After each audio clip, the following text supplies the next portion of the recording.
Guys, what's going on? I hope you guys are well. Hope you guys are staying safe. Hope everything's good wherever you are. Guys, I want to break this video down in two parts. Firstly, before I get into it, smash the like button, hit the subscribe button, share the video. I want to break this video down into two parts. I want to talk about what Berstain said about Canelo. I want to also talk about Fury v Usyk, which is potentially possible. Guys, I'm gonna do a much longer video than this, talking about what Nacho Berstain said, and I'm gonna get my laptop out and I'm gonna be recording myself, reading out to you guys what Nacho said, and then obviously giving my take on the situation. Nacho basically said that, you know, Canelo Alvarez doesn't impress. He hasn't really had a career-defining fight. And I obviously want to give my take. I obviously want to give my, opinion on that. In that long video about what he's saying. Obviously here I've not got my laptop out yet. Once I do the setup, it'll probably be a long video actually addressing all the points that Nacho said. Also, Christian sent me a video, I think it was Dante's Boxing Nation, talking about how Canelo, I'm going to watch that video and then I'm going to give my take in a long-winded video. Probably it'll be a very long one, depending on how long the article. I think the article's quite long, in the video of Dante's Boxing Nation, I think it's about 20 minutes, which I will talk about. I just wanted to do a small video talking, obviously two-part video. For me, I don't understand how Canelo Alvarez doesn't impress. People talk about he hasn't had a career-defining fight. I thought that was Golovkin. Now, a lot of people, the reason why they say Canelo hasn't had a career-defining fight, because they feel that Golovkin beat him. They feel that, Canelo's had some controversial decisions. They feel like the Canelo's opposition hasn't been great. But Canelo can't control who's around. And I want to address this Jamal Charlo and Andrade situation. Firstly, I think Canelo may fight Jamal Charlo anyway next. But here's what I want to say. I feel like some of the American fans over across the pond who say that Canelo Alvarez ducks Jamal Charlo, Canelo Alvarez ducks Demetrius Andrade. Firstly, I think you guys have a very overinflated opinion about Jamal Charlo and Andrade. That's my opinion. And I feel like you have a very low opinion about guys like Billy Joe, Callum Smith. And let's see. I think let's see Callum Smith's run at 175, right? Let's see his run at 175. Let's see what Callum Smith achieves at 175. Let's see how terrible Callum Smith is, right? Let's see how bad he is, right? This is my opinion. I think you guys have a very overinflated opinion about Andrade and Charlo, right? I don't think Canelo beating those guys will get a lot of credit anyway. I don't think people aren't going to give him a lot of credit. The majority of the boxing world will give Canelo a lot of credit if he beats Beterbiev, not Andrade.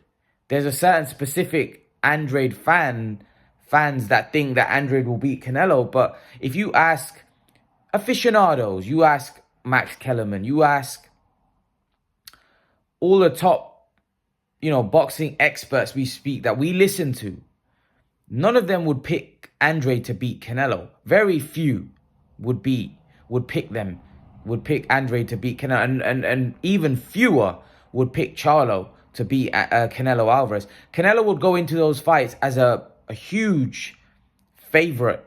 By the bookies I'm talking about, he'd go into that fight a massive favorite. When he fought Golovkin, that was a 50-50 fight. And the bookies, I actually think, might have even had Golovkin favorite. I'm not sure. I'm not 100% sure. But the bookies might have even had Golovkin a slight favorite. Now, and that fight turned out to be very competitive. And some people thought Golovkin won the fight, especially the first fight. Canelo Alvarez, right, in last 11 months has fought 3 undefeated world champions in Billy Joe, Callum Smith, and Caleb Plant. Irrespective of what you think of those guys, right? They were undefeated world champions, right?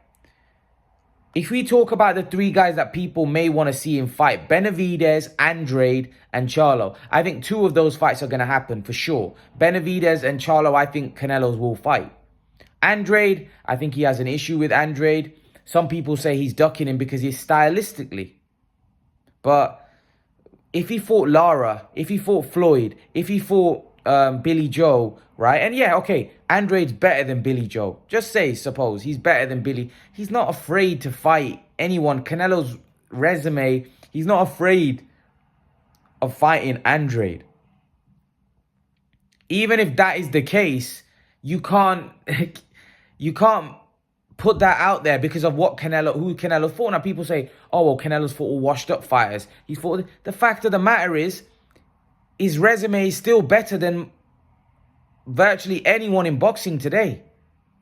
Even if you think some of those guys he fought. Because if Canelo fought Charlo and Andrade and beat them, it's not going to do that much more for his legacy. It's not. Canelo, nobody even wants to see him fight Charlo. How many people are against the Charlo fight? Not even Canelo fans. I'm talking guys here in Britain that think that it's not even a fight. So the point I'm trying to make is that I think some of you have an overinflated opinion about how good Andrade is and how good Charlo is. And you're putting these guys on a pedestal, right? And I say, I've mentioned this to Christian, that I feel like you guys are putting these guys on a pedestal when really they haven't really proven themselves on the world. Like, how do we know how good Charlo is? His resume doesn't tell me that he's been in there. What? We're going off skills. We're going off the eye test. How many times have we seen fighters that look great on the eye test but don't achieve their potential, don't go on to achieve what they're destined to achieve? Because the eye test doesn't tell you a lot of things. Heart, chin. Because when you're being undermatched, you're going in there and you're overpowering that guy. You're so much better. Like, for example, Andrade fought Quigley. What did we learn in that fight? We know Andrade's a good fighter. We know Andrade was going to beat Quigley comfortably. We didn't learn anything. Because he's in there with a guy that is undermatched. You know, he's undermatched. He's going to always beat that guy. Quigley's not on his level. But now if Andrade goes in there with a Charlo, all of a sudden it's a lot more competitive a fight. It's a lot more dangerous a fight. There's going to be a lot more flaws that we see in Andrade. And we say, oh, okay, Andrade had the stamina issue. Oh, Andrade's chin is a bit... So these are the things when you step up that flaws are seen in fighters. Unfortunately, Andrade hasn't been fighting the kind of competition that's going to really test him. And sometimes what happens is with guys like Andrade, it's so easy in there for them that some of these lower level guys give them trouble because Andrade, he's not motivated. Andrade's at the point of his career where he needs a big fight. He needs to go in motivated so he can see how good he is. Now, Canelo Alvarez has been fighting champions in his weight division. Now, it's not his fault that Benavidez, missed weight. It's not his fault that Benavidez missed weight. That's Benavidez's fault. That's Benavidez's fault. If Benavidez had a belt, I am 100% certain Canelo would have fought him. Again, watch Benavidez fight. Look at the flaws that he has defensively. Look at the flaws that Benavidez has defensively. Do you honestly think he's going to beat Canelo?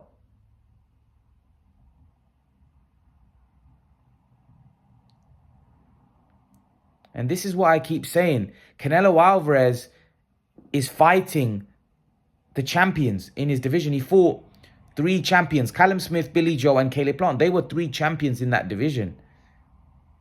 If Benavidez isn't a champion, right? Let's not even talk about Andrade and Charlo because they're not at 168, right? If they want to fight Canelo, they're going to have to move up. I personally think that Canelo will fight Charlo next. But listen, I might be wrong. Maybe Canelo fights Joe Smith, right? And then the Charlo and Andrade fight is done because they're not going to move up to 175 to fight Canelo. So I hope he fights at least one of them. Benavidez' fight, I believe, will probably happen anyway at 175. If Benavidez can do anything at 175, which is very doubtful, by the way, because there's some really good fighters there.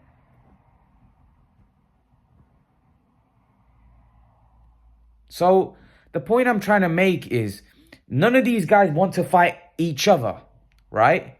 They're all waiting for Canelo. Now, when we talk about Canelo fighting Rocky Fielding and does Andre deserve the fight? Of course, Andre deserves the fight more than Rocky. The point I'm trying to make is Canelo can't keep fighting top fighters back to back to back to back. Who does that? Even Floyd had fights which people thought were gimmies. Floyd fight, when he came out of retirement, he fought Manuel Marquez. And Manuel Marquez is a legend, don't get me wrong, he's a great fighter.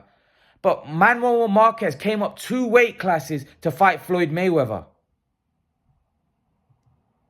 Everybody has fights which people view as gimme fights because no fighter can keep fighting. Like Canelo can't fight Beterbiev and fight 10 Beterbievs back to back, can he? It's just not feasible for the body. It's not feasible. Everyone needs to have certain easy fights in their careers. Every fighter's done it. It's not just Canelo. Every fighter has easy fights. If you go off Andrade and Charlo's record, how many easy fights have they had? How many easy fights has Benavidez had? Andrade's last fight against Quigley was an easy fight. It wasn't a fight. He knocked him out in 3 rounds or 2 rounds. That's the point I'm trying to make, is that Canelo Alvarez has to fight all of these guys. But none of these guys want to eliminate each other by fighting each other. Now, listen, I sympathize with Andrade because he does want to fight Charlo. But again, when I talk about Andrade fighting Benavidez, who I believe would fight Andrade, then a lot of excuses come out about, well, oh, Benavidez hasn't got a belt. What does Andrade gain from that? That's the excuse. But at the end of the day, when you're in a position like Andrade, you need to have a big fight. You need to stop thinking about, oh, he's got a belt and I want to fight him. You need a big fight. I will do a longer video on this. I will do a longer video to address Nacho Berstein's points and the Dante Boxing Nation's video, which I'm going to watch in full, which I haven't yet. And then I will sit down with my laptop and look at each point and break it down. But I just think this constant, hate on Canelo's resume is just getting a bit boring now. It's getting a bit boring. It's getting like people coming out and saying Canelo doesn't impress and blah. It's just a bit boring now. I want to move on to the next part of the video that I wanted to talk about. I wanted to talk about Alexander Usyk and Tyson Fury. Now, Eddie Hearn and Bob Arum are saying that there's a possibility that Alexander Usyk and Tyson Fury may fight next. Now, we've been hearing all sorts. Look, Anthony Joshua doesn't seem like he wants to step aside. Anthony Joshua seems like he wants to fight Usyk with the things that he's been saying, and I will be doing a video about that as well. Do I think that Alexander Usyk and Tyson Fury will happen next? Possibly, probably not. I would like to see that. And I would like to see AJ fight the winner. But then I feel for White as well, because White's been waiting for a long time. And this is why I don't think it's possible, because what will happen with White? Now, I do know that the undisputed, the unification fights trumps everything, but does it? I don't know the legal situation with White and WBC. Will they be able to? Well, I don't have a clue. So I don't know whether it's possible at this point. I'd like to hope so. But then you've got someone like Dillian White. If Anthony Joshua is going to step aside, he's going to want the winner. So what happens with Dillian White then? And this is what I mean. Like, it's difficult. There's a lot of things going on. And although I want Fury Usyk because I want to see an undisputed champion, and those guys for me are the 2 best heavyweights out there, I don't know, personally, I don't know whether it's going to be possible with everything that's going around in the heavyweight division where it's going to be possible to get Fury and Usyk next. I hope they do, because they'd have to pay Joshua off and they'd have to pay White off. And who's going to pay that money? And how big is Fury Usyk? Unless there's like an investor that comes in Saudi Arabia that wants to put on huge money for that particular fight, it's not really that, like, it's a massive fight, don't get me wrong. It's undisputed heavyweight championship. But how big is it financially? Like Fury, Joshua, yes. If you had to pay Usyk off and you had to pay, yes, there'd probably be a lot of money in the pot where you could probably do that. But with this fight, is there that much interest that an investor? Probably. Listen, maybe they just want to, if someone in Saudi wants to put on the undisputed fight, they may be willing to pay Joshua and White off. But then there's another thing. Those guys, Joshua and White, they've got a lot of money. They want to fight for the heavyweight title. Joshua wants to avenge his loss and White wants to fight for the heavyweight title. It's not all about money for those guys. So how are you going to put an agreement together where you guarantee Joshua the winner and then White, where does he fit in? And this is the issue that I think this is going to be the big issue with all of this. I want to see Fury Usyk, and I think it's a very competitive fight.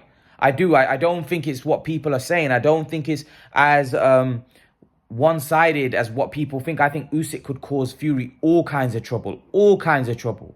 And I really want to see that fight. I really want to see that fight.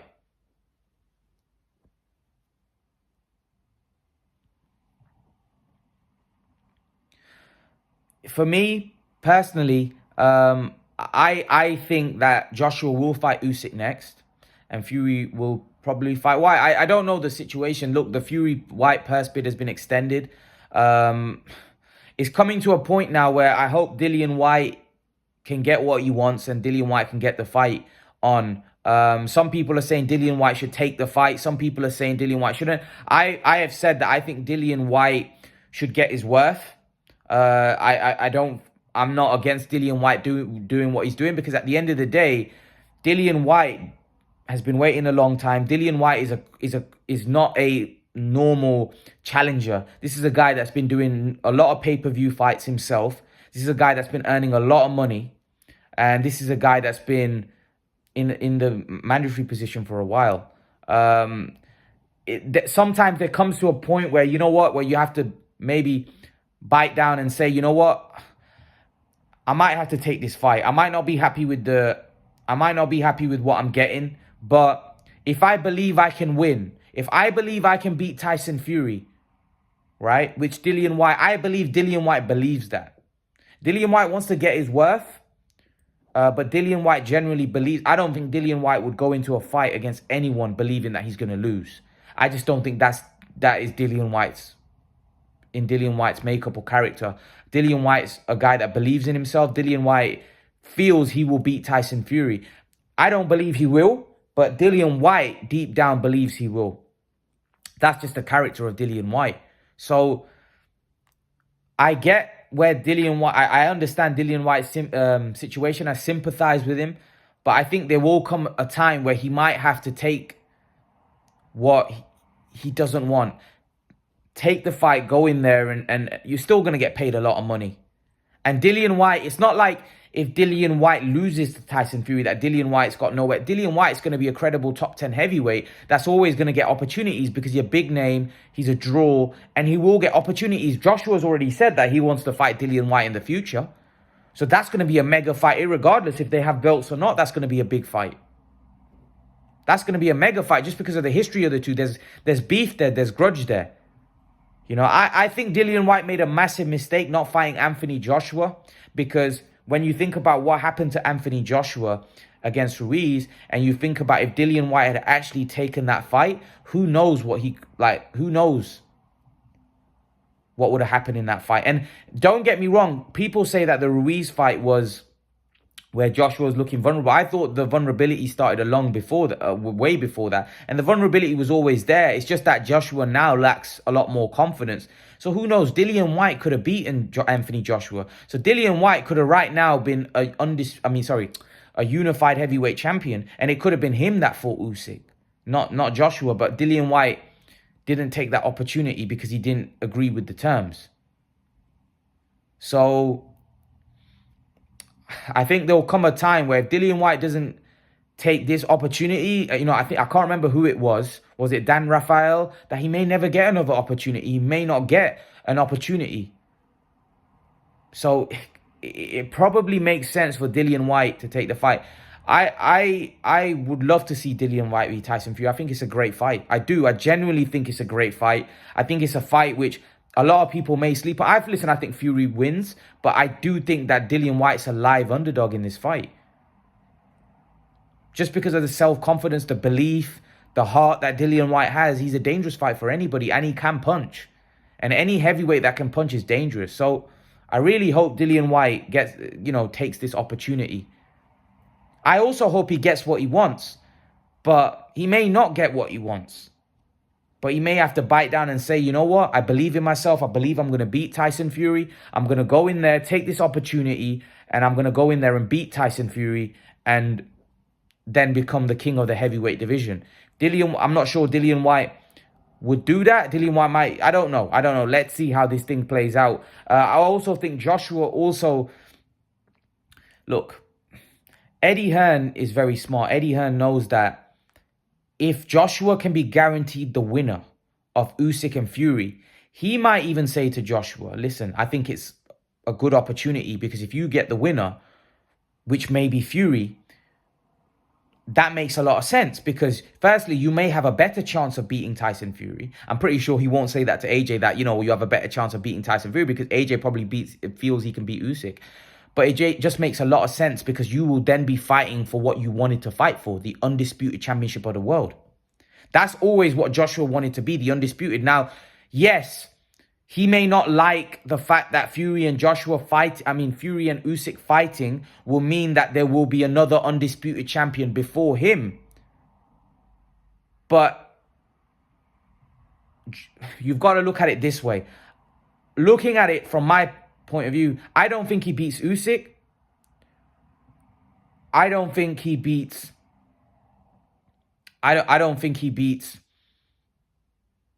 Tyson Fury. But now, if you let them two fight, so the chances of him being undisputed are very thin. If he fights Usyk and then has to fight Fury. That's if he beats Usyk. But if those two fight, one of them is going to win. Joshua's going to fight the winner. Now, just say if that's Fury, right? Joshua has a much better chance in one fight to become undisputed than he has in two fights to beat both of those guys. So it makes a lot more sense for Anthony Joshua to let them fight and then he fights for the undisputed championship of the world against the winner of that fight. And if that is Fury, which he would be the favorite going into the Usyk fight, then Joshua gets the matchup that he always wanted with Tyson Fury and it will be for the undisputed championship of the world. Everyone's a winner. So personally, I just think that it makes a lot of sense for Anthony Joshua to let those two fight, and then he fights the winner. Will he do it? I'm not sure. Will he do it? I'm not so sure. Because Joshua, as a champion, he has a lot of pride, and he probably wants to go in there and beat Usyk. He believes he can beat Usyk. I just think his team needs to be smart and think that, you know what? We can beat Usyk and Fury, but beating both of them, you have a better chance of going in there against one of them and beating them for the undisputed championship because it's one fight. He'd be a massive underdog against Usyk and Fury. But at least this way, he has one crack to become undisputed. The way he may want to do it, he'll have to fight two fights against Usyk, beat Usyk, and then beat Fury, which is unlikely in both fights. So having a chance for the undisputed in one fight is a lot easier. And then he can always look, if he fights Fury, and just say Fury beats Usyk, and then he ends up beating Fury, just suppose, he can always fight Usyk, can't he? Later on in his career to avenge that loss, because Usyk's not going anywhere.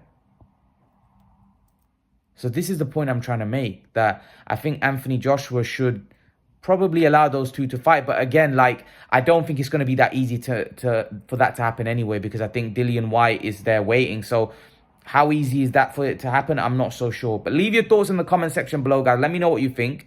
And guys, I'll see you all in the next video. Peace.